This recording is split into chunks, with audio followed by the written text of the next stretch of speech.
Hey everybody, thanks for checking out another critique here at the Learn Visual Communication YouTube channel. Today we have another print piece that we're going to look at, and this is something that showed up in the mail a few years ago, and I held on to it because I liked the design, and unfortunately it ripped recently, so I had to tape it back together, which is really too bad. So ignore the tape. Let's look at the design, and let's focus on color in this critique here, because obviously in this piece, red is very prominent, and red is a tricky color to work with because there's a lot of emotion and passion associated with the color red, and so it can be a distraction in a lot of designs, and especially this where it's taking up, more than half of the page can be very tricky, but there's a couple reasons why it works in this piece. First is it works well with the subject matter. We're talking about Romeo and Juliet, this tragic love story. Red is associated with blood and love and this passion.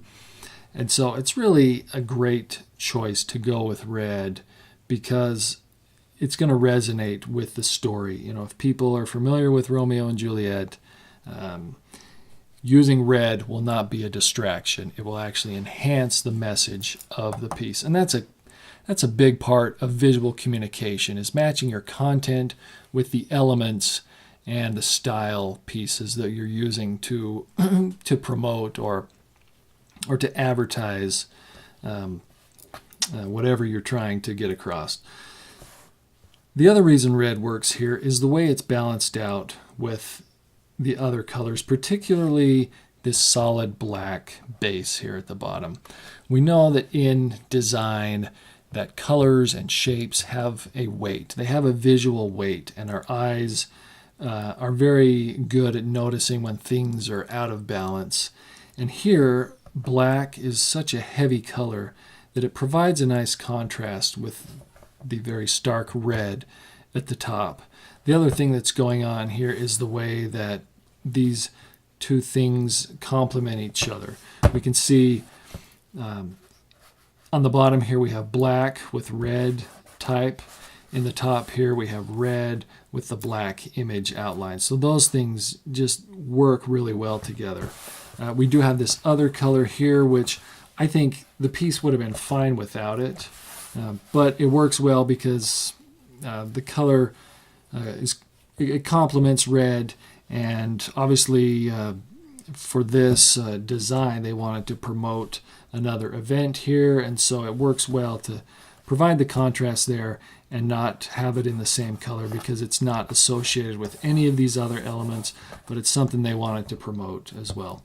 Another thing about this design is the typeface they chose to use.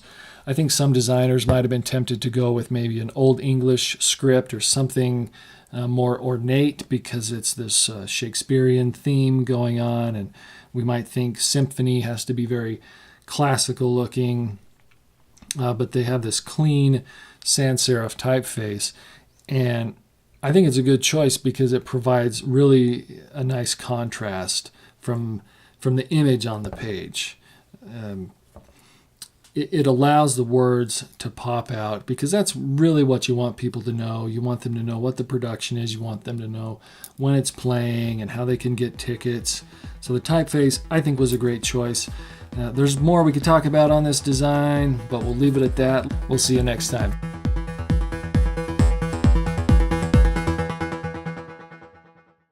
Hey, thanks again for checking out the video. If you'd like to see more critiques of visual communication like this, check out the playlist and subscribe to the channel so you get all the latest videos.